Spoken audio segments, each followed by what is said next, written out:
All right, here we go. The five biggest mistakes preventing your nonprofit from meeting its fundraising goals. You're in the right place at the right time. I'm Jill Morris Smith, nonprofit expert, also known as a savvy servant.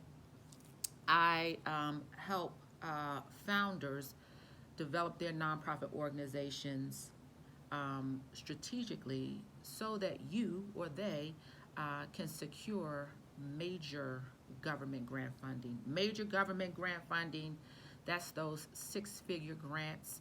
And so if you can't meet your financial goals, or I'm sorry, your fundraising goals of like just $5,000, you know, you're not positioned to get those big grants. Let me just be frank and clear, all right?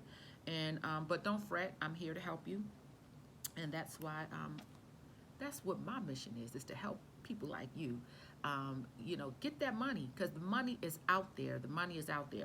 But for the sake of this video, we're just going to talk about those five things. That's you. If you can't meet your $5,000 goals, if you're putting up a campaign and you can't meet those goals, you're something is out of place. There's a couple of things out of place, and I'm going to tell you the five main things that is preventing just meeting those goals. But you got to get your nonprofit to a point where it is positioned properly, because you want to be on a track to consistently grow your fundraising efforts. And there's so many ways to get funding, so many ways. And so today we're focusing mostly or just primarily on individual donors.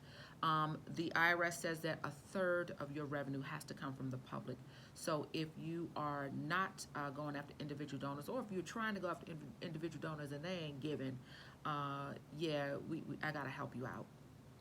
But you got to get a third of your revenue from individual donors or from the public. All right.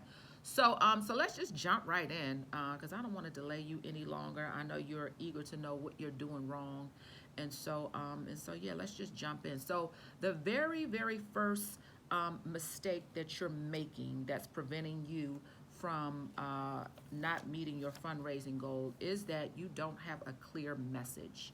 You don't have a clear message. So if you're going on social media, say for instance you went on Giving Tuesday, you went live on Giving Tuesday trying to raise money. Say you put up a $5,000 goal. Say let's just even say $500, because I saw a lot of campaigns out there for like $500, and after the campaign was over, there were no donors.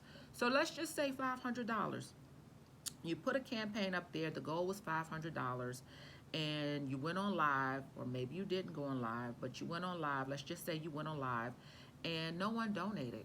No one donated. So the number one reason why you're not getting any donors is because, or the first reason, not the number one. So these are really in no particular order, but this is one of the reasons why you're not meeting that your fundraising goal, is that you're not clear on your message. Your message is clearly not clear. It's not clear. And so if you are building or have built your nonprofit off of your story or your testimony, you need to be telling that testimony as often as possible. And if it's not built on your story or your testimony, say if it's built on a family members like Sabrina Fulton, who has a nonprofit in honor of her son, Trayvon Martin. And so if it's not, then you need to be telling the story of your loved one or whoever you have built this nonprofit, the reason why you're passionate about this nonprofit. So you need to be telling your message, which is your story, your testimony. You need to be telling it as often as possible, because that is one of the main ways that's going to capture the heartstrings, the interest of a potential donor. With that, also, you need to be clear on the data, like what is going on in your area that relates to your nonprofit, why you're so passionate and why you started this nonprofit. So say for instance, I love using the example of having teen pregnancy, nonprofit that focuses on teen pregnancy, or those teens who are pregnant, and say that's my story. Say that I was a pregnant teen and had a daughter, or even in real life, my story is that my mom was a teen pregnant mom. She had two kids by the time she was 18. So let's just say that's kind of her story, but I'm passionate about it because I was a product of that story. And so I'm telling that story. And so I want to build this nonprofit. I built this nonprofit because I want to help pregnant teens. And say that I put this nonprofit in Raleigh, North Carolina. So I should be able to tell also in my message what the issue is, how, the teen pregnancy rate in the Raleigh area, in the Raleigh, North Carolina area. I should be able to say something like 2 out of 5 girls under the age of 17 are pregnant moms, or teen moms. And so that is part of the message. All of that is under number 1. So if you're not clear on your message, your story, your testimony, what the data is, the statistics is in the area, you're not going to grab the heartstrings of your potential donor. The second thing is that that's preventing you from meeting your fundraising goal is that you're not clear on your mission.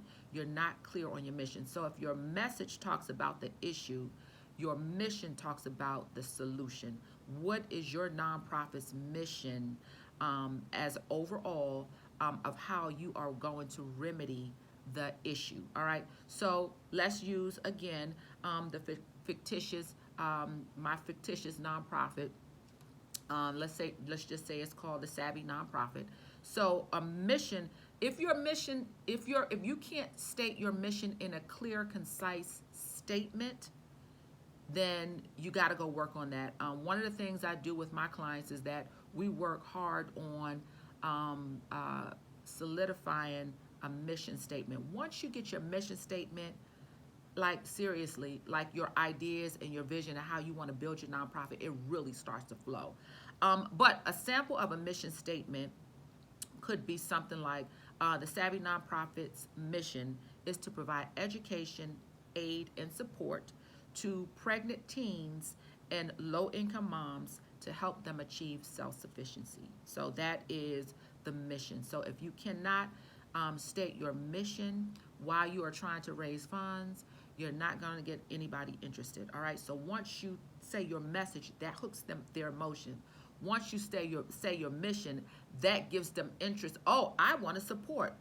Oh, I'm so sad. Oh my gosh, oh wow, she's overcome a lot. Now she's trying to help the community. Oh wow. Once you say your mission, then they perk up and say, oh my God, how can I support? So these first two things, if they're off, you're gonna lose them. The very third thing, this is where a lot of nonprofit founders go this way. This is where there's a big misunderstanding.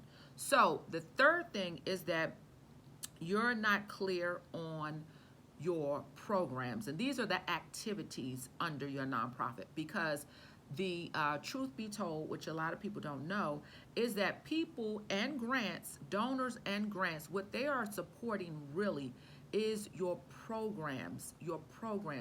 They're not supporting the nonprofit as a whole. They're not supporting the nonprofit as a whole. What they're supporting is your programs. They're supporting your programs. And so not being able to expound on the programs you offer, that is going to lose them. All right. So if you have this nonprofit where the mission is to educate, aid, and support pregnant teens, under that nonprofit, you may have one main program. You might have 2, 3, 4, 5 programs. Hopefully, you'll have more than one program. I teach my clients that in the beginning, when you're first building your nonprofit, create a program that's the easiest, quickest, most cost-effective program first. Create a program that doesn't take that much money to get started and to maintain. All right, so number 3, we're talking about programs. So under your nonprofit, say you had 2 programs. Say one program for pregnant teens is a parenting program. So you're helping them know how to parent, change diapers or, feed the babies, a parenting, how to discipline the children. Say that's your parenting program. Say another program is a career readiness program where you teach them soft skills, how to interact with uh, people and how to develop their interpersonal skills and how to interview, how to, do a job interview and how to fill out a job application and how to write a resume. That's another program. And so when you're on live and you're talking about your nonprofit and you're trying to raise that $500, you need to be talking about your programs. The programs. This is what we're doing now. If you are already serving in these programs, you're already providing services. You at this point you need to have feature a client that you've helped under these programs because that helps the potential donor to see the impact that you're doing. All right. So number one, make sure that your message is clear. Make sure you're telling your story and your testimony as often as possible and telling the issue that is happening in the area that relates to your story. Number two, make sure your mission is clear. What are solutions you're providing? Number three, under those solutions, these are the activities that we're doing. These are our different programs. Number four is the game changer. If you get number four right, not only will you get the donation, you will get consistent money. Consistent. And these are, sometimes you'll get a one-time donation. These are the people who are more likely to sign up to give monthly, on a monthly, have monthly donations coming out of their account into your account. Number four, you gotta state where the money is going to, what their donation is going to be purchasing. So when this is the secret sauce. So when you are going on live and you're talking about, your message, your mission, the solutions that you provide, the aid, support, these are all of the solutions. These are the programs we have. But for this particular campaign, we're only focusing, say, on the career readiness program. And we are raising $500 because we need to purchase software, resume software, or we're trying to raise $5,000 because we need to purchase 10 laptops for our moms. If you do not tell where the money is going to, you're not going to get the donation. They can be intrigued by your story all they want. They can cry, they can put hearts and care signs and teardrops emojis under your live, but they're not going to donate if they don't know. They may donate just because they like they like hearing what you're saying. But if you want to get a real solid donation, tell them what the money is going to be used for. And hint, hint, make it under one type of program or project. All right, one type. All right. And then number five, the fifth thing that is preventing your nonprofit from meeting its fundraising goals is that you don't have a system in place for easy donations. All right. So if you're going on live on social media and you're not a part of Facebook's social good program where the donate button is right there. Now, let me tell you, there's a huge vetting process. So if to be a part of that social good program, you have to have your 501c3 tax exempt status. You got to have your bank accounts. You got to have your board members in place. They want to see bylaws. They want address. They want all kind of stuff. Facebook does a very good job of vetting their nonprofits so that they are legitimately able to raise funds on their platform. And so, but there's ways around it, because I have many clients that met $5,000, $10,000 dollar fundraising goals, and their 501c3 tax exempt status was pending. So you need to find a good software that's going to allow your donors to be able to make one click and they can just automatically donate.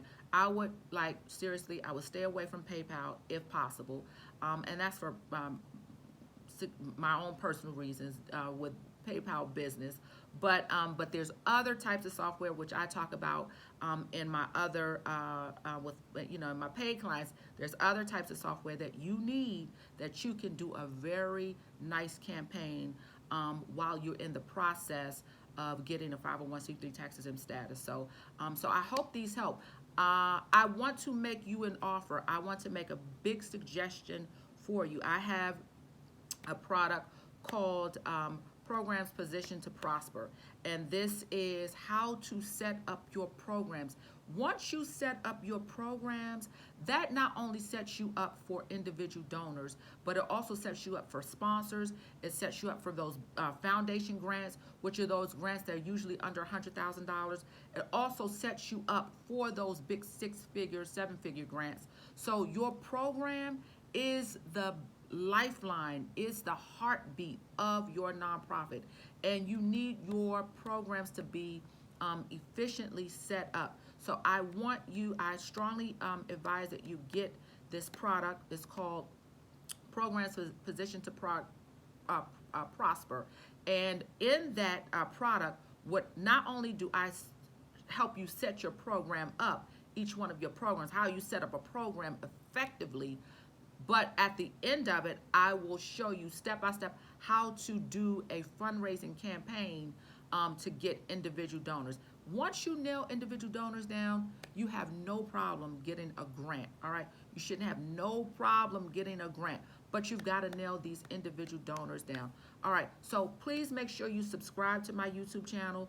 Make sure you follow me on social media. You can go to my website, www.thesavvyservant.com. You can go ahead and get that, make that investment. If you make that investment, I guarantee you that if you do everything I tell you to do, you should be able to raise double what you put out within 30 days. All right. So I hope this helps you. If you need to contact me, you can do so. Jill at thesavvyservant.com. But yeah, I look forward to serving you, working with you, and yeah, let's go get that money, because the money is out there. Let's go get that money. All right. You be blessed, and I'll see you around. Bye-bye.